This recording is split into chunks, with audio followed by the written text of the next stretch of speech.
예, 우리 시간에 아침에 읽었던 말씀이지만 다시 한번 마태복음 6장 33절 말씀을 읽겠습니다. 오직 너희는 첫째로 하나님의 왕국과 그분의 의를 구하라. 그리하면 이 모든 것을 너희에게 더하시리라. 아멘. 살아계신 하나님 아버지, 이 오후 시간에 하나님께서 특별히 우리에게 말씀해 주실 부분을 말씀해 주시옵소서. 예수님의 이름으로 기도드렸습니다. 아멘.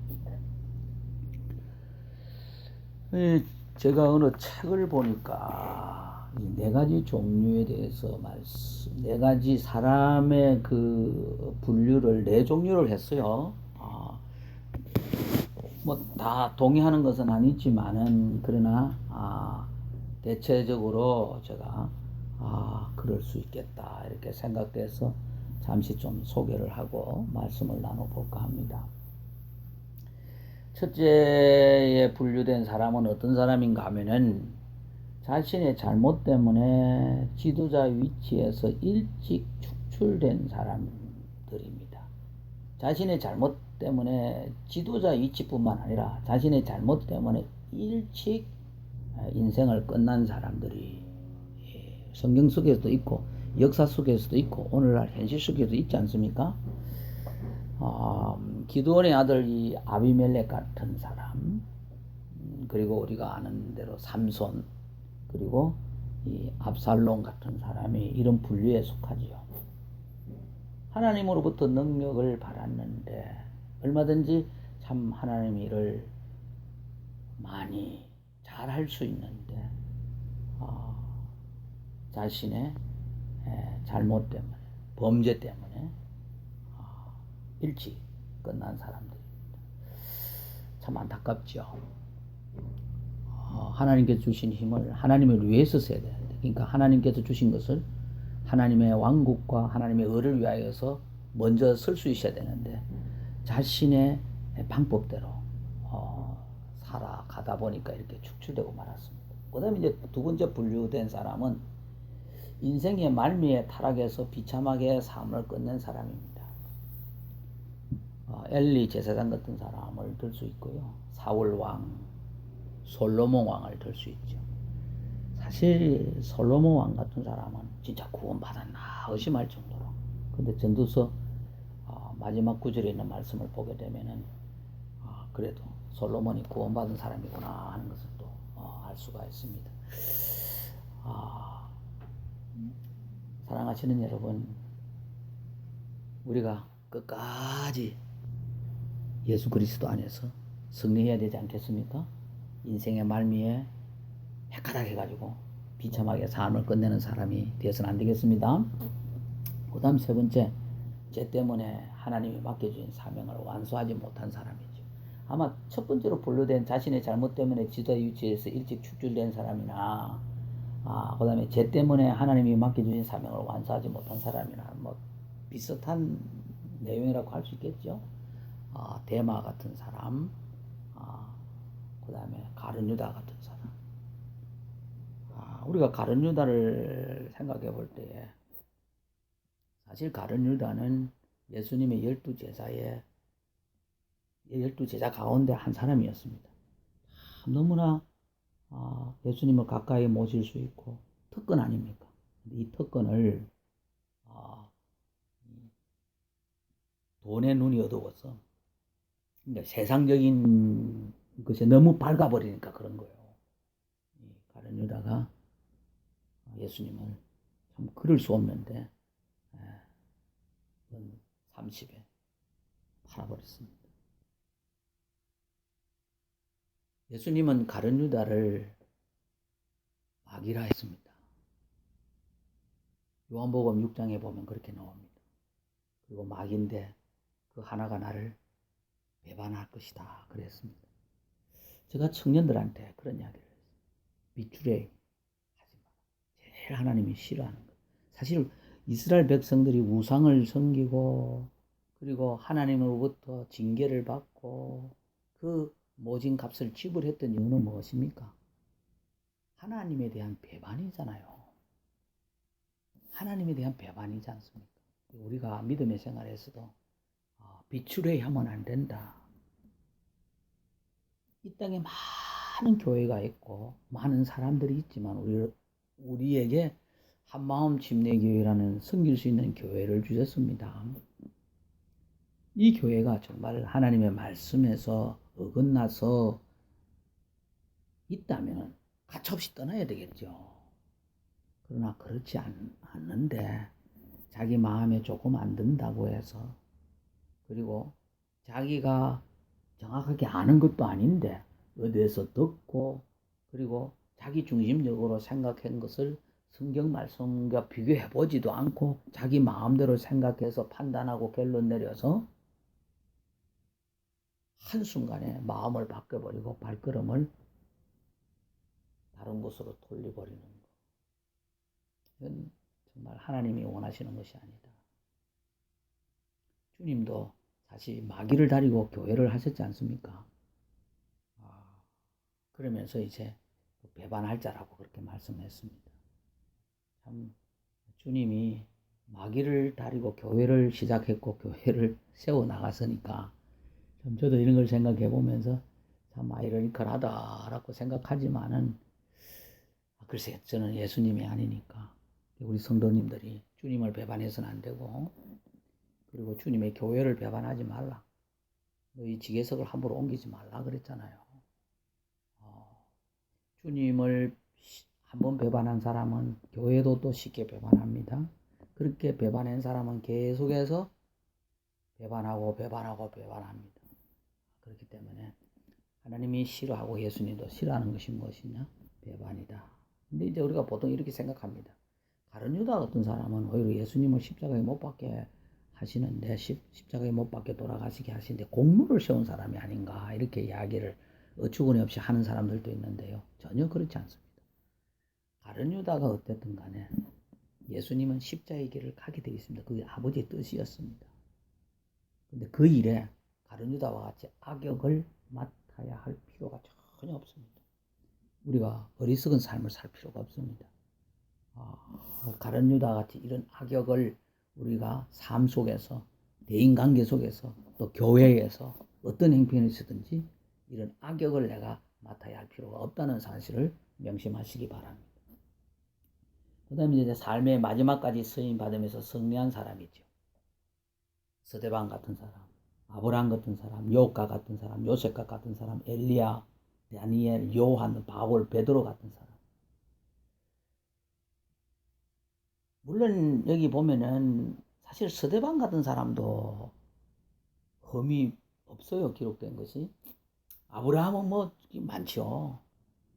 욥도 어떻게 보면 자기 잘난 척을 좀 했지 않습니까? 요셉도 그 초반에 좀 잘난 척하고, 엘리야 선지자도 마찬가지 아닙니까? 다니엘도 보면 별로 흠이 없어요. 그 다음에 이제 뭐 침례 요한이나 사도 요한이나 바울이나 베드로나 보면 굉장히 또 장단점이 있는 분들입니다. 그렇지만 끝까지 그들이 놓지 않았던 것이 있는데, 그건 뭡니까? 주님과의 자기와의 그 관계, 그리고 항상 주님의 사명을 생각했던 사람들. 그러니까 항상 먼저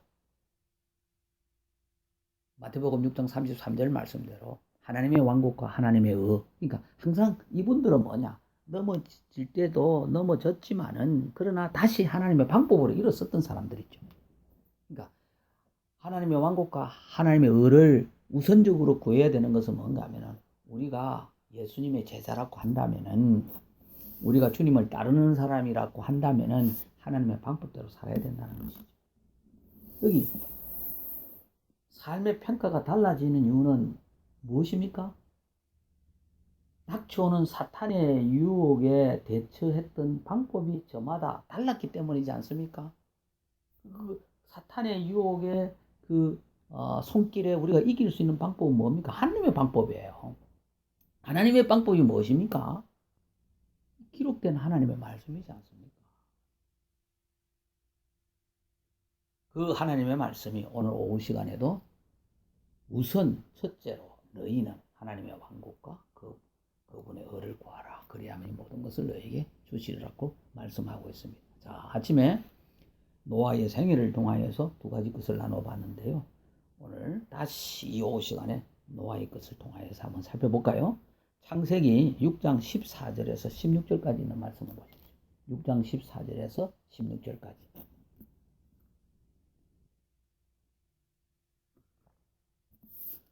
너는 고펠나무로 방주를 짓고 방주 안에 방들을 만들며 역청으로 그것에 안팎을 칠할지니라. 네가 만들 방주의 모양은 이러하니 방주의 길이는 300규비요 넓이는 50규비이며 높이는 30규비이니라.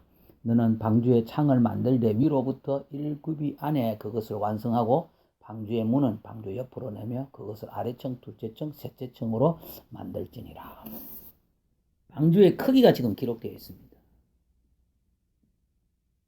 3층 구조물로서 길이가 137m, 피트로 치니까 450피트, 넓이가 23m, 75피트, 높이가 14m, 45피트, 배수량은 43,300톤 정도가 된다고 그래요. 축구장 길이가 105m니까 넓이가 68m임을 우리가 감안할 때 방주의 크기를 우리가 감히 짐작할 수 있습니다. 그런데 성경 어디에도 하나님께서 노아에게 방주를 지을 수 있는 재료를 공급해 주셨다는 말씀이 기록이 없어요. 그럼에도 불구하고 노아는 방주를 완성했습니다. 그러니 노아가 얼마나 오랫동안 얼마나 많은 노력을 쏟아부었겠는가 하는 것입니다. 만약에 한순간이라도 한눈을 팔았다면 방주의 완성은 불가능했을 것입니다. 노아는 하나님의 명령이 떨어지는 순간부터 오직 방주 만드는 일에만 자신의 인생을 걸었습니다.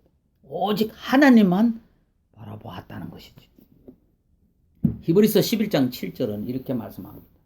믿음으로 노아는 아직 보지 못한 일들에 대해 하나님으로부터 경고를 받고, 노아에게 방주를 만들라고 지시를 하고 난 다음에 그 경고가 뭡니까? 120년 후에는 하나님께서 심판하실 것을 지금 말씀하셨던 것을 여기 경고를 받고 이렇게 말씀하고 있습니다.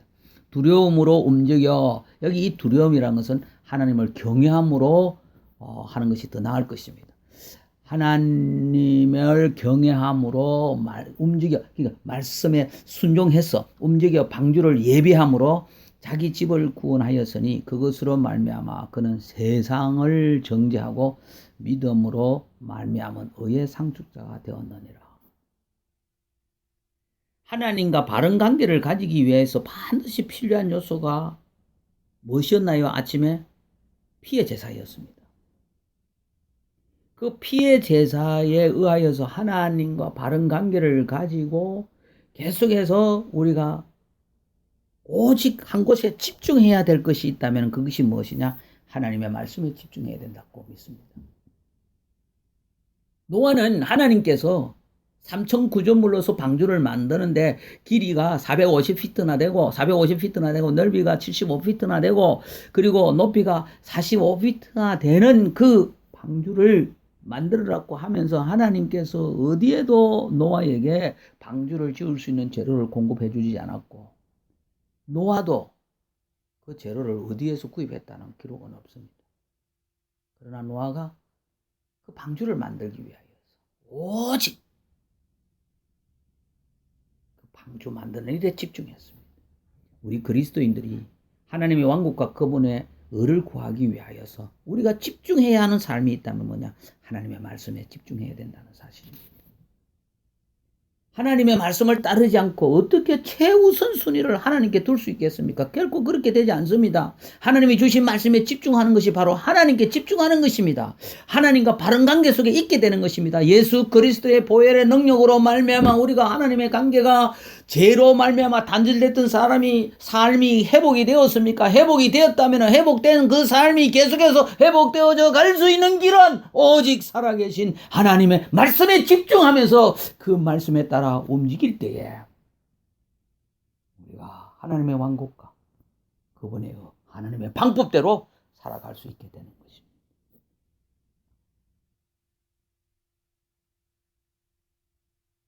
사랑하시는 여러분, 오늘날 이 시대에 많은 좋은 이야기들이 있습니다.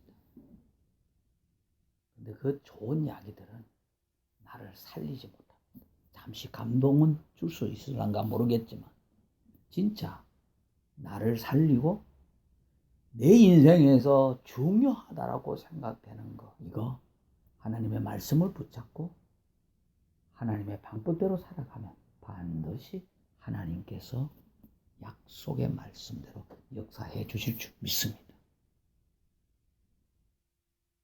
우리가 어떻게 하나님의 왕국과 하나님의 의를 구할 수 있습니까? 그래서 우리가 중요하다는 것을 다 이루어가면서 살 수 있습니까? 첫째, 노아는 피의 제사를 드리면서 주의 눈에 은혜를 입을 수 있었습니다.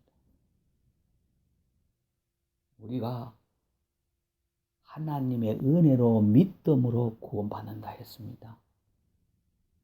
이제 피의 제사를 통하여서 하나님 앞에 나아갈 수 있는 길을 얻었다면 우리는 초조해하지 말고 주님을 바라보면서 주님이 허락하실 때까지 기다리는데, 그때 우리가 집중해야 할 것이 있는데 그것은 무엇이냐? 하나님의 명령인 것입니다. 하나님의 말씀인 것입니다.